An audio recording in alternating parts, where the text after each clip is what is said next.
Hello everyone, big news earlier today is Frank Nazar extended with the Chicago Blackhawks 7 years at $6.6 million, or rather just under that. I really like this deal for both sides. Frank Nazar, 21 years old, hasn't played too much, so it's good to get that $46 million. You're 21 years old. It's a good deal, and you're in a place that you really like. You really like Chicago. He's expressed that he likes being here, so I think it works well for him. And for the Blackhawks, you get ahead of a contract, kind of taking a page out of the Carolina Hurricanes handbook in the sense that they locked up Jackson Blake to an 8-year deal. They've locked up all their young pieces to relatively low AAVs, but long term betting on their upside. And I think that's what the Blackhawks are doing here too. And for a guy who did not have as too many games, he played about half a season last year.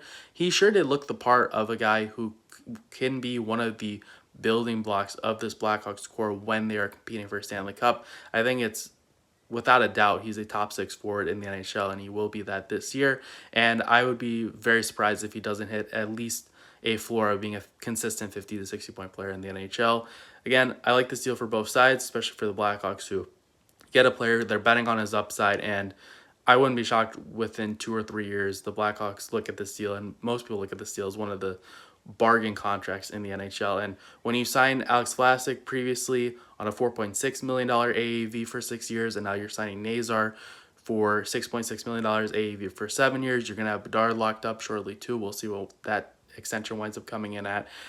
It's very clear that the Blackhawks are trying to do long-term contracts with their young foundational pieces, and so far they really haven't broken the bank too much for these players, which is much nicer to see and a relief after seeing how the Toronto Maple Leafs handled their cap situation, even though we all understand that the cap was supposed to go up. But at the end of the day, the Blackhawks are managing their cap really intelligently, even with a bet like this with Nazar. So let me know in the comments below what your guys' thoughts are. Do you guys like this contract? It's really hard to not like this contract. I can get why some people feel a little uneasy about it, but if you watched him play towards the end of the season, he looks like a certified 50-point player at the very minimal, with the potential of being a 60, if not maybe even a 70-point player at some point. So let me know in the comments below, and we'll see what winds up happening in the future for the Blackhawks.